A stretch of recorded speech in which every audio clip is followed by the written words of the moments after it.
olwaleero njagala tutunulire mu mirabantu nnyonyi oba amaato bwaguuga Bermuda Triangle oba Devil's Triangle. Eno esangibwa mu North Atlantic Ocean ku luuyi lw'ebugwanjuba mu masekati ga Florida, Puerto Rico ne kazinga ka Bermuda. Era kigambibwa eno eweza square mile emitwalo 5 okutuuka ku kakadde kamu n'emitwalo 51, nga ekitundu kino era kigambibwa okuba nga wakabulira emmeeri 3, ennyonyi 75 n'abantu lukunkumuli. Bangi baliko bye boogedde ku kitundu kino, nga abamu bagamba busajja buva mu bwengula obwo bwa kiragala oba buyite aliens mu lunyaanyembe. Abalala bagamba science wa America, abandi sitaani. Bino nno bye biviirako abantu okubagana empawa ku kiki ekiviirako abantu ennyonyi awamu n'emmeeri okubula.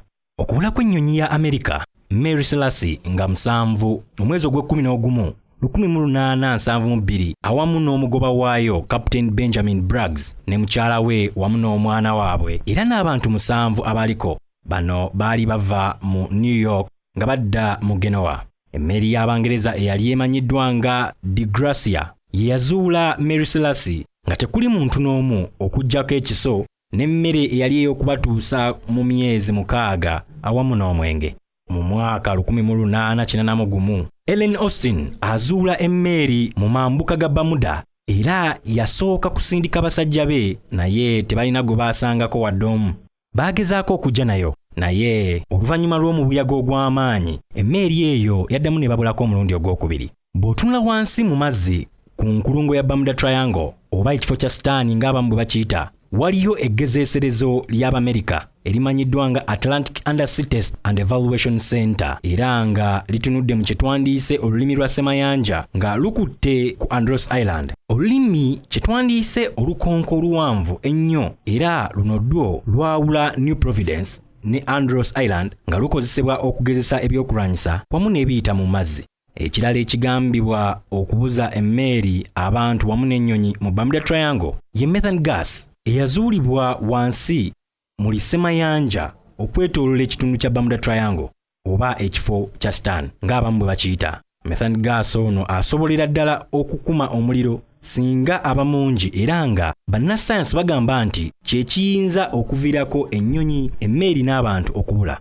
Ate okusinziira nti abantu abamu ababa bayise okumpi n'ekifo kino bagamba nti baali balabyeko ku muliro nga Christopher Columbus bwe yayogera nti yalaba omuliro, ate n'ensoma ya kampasi ye ey'okulyato yakyuka gwe wamma toyinza butagamba nti methane gas yaviirako okubula. Kuno kwegattako aba Flight 19 mu Desemba w'omwaka 1945 nga ennyonyi zino zaali ziva mu Florida, essaza lya America, nabo bagamba nti ensoma ya kampasi y'okunyonyi zaabwe ennwanyi yali etaataaganyiziddwa. Ne gye buli eno tebamanyiddwako mayitire. Omubuyaga ogw'amaanyi ogumanyiddwa nga hurricane guno ogubuutikira ekitundu kino nga kigutwalira eddakiika ntono nnyo okwebulungulula ekifo kyonna, awamu n'obumyanso obw'amaanyi ddala obukuba mu kifo kino.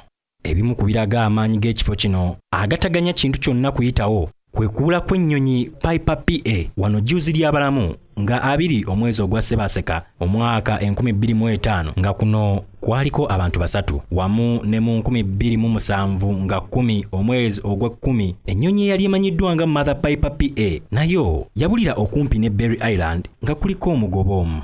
Ku ezo nno tujjukira n'emmeeri ya America El Faro eyali etisse ebyamaguzi nga eva mu Florida ng'edde Puerto Rico. Emmeeri eno yabula okuva ku mpuliziganya oba radars nga 1 omwezi ogw'Ekkumi 2015 kyokka yazuulibwa wansi ku ntobo ya Semayanja nga 31 omwezi ogw'Ekkumi 2015. Bakagezi nnyo bangi okwetoolola ensi yonna bagezezzaako okuzuula amaanyi agali mu kifo kino naye nga buteerere. Era teri wadde omu avaayo n'ensonga ennambulukufu ku lwaki abantu, ennyonyi n'emmeeri bibulira mu kifo kino. Naye omukutu gwaffe gukutangaazizza mu nsonga ezandiba nga ze ziviirako okubula kw'ennyonyi, abantu n'emmeeri okusinziira ku kunoonyereza kwe tukoze ku mikutu egy'enjawulo nga ogwa YouTube ne Wikipedia. Weebale kwekumira ku mukutu gwaffe, tulinde oluddako.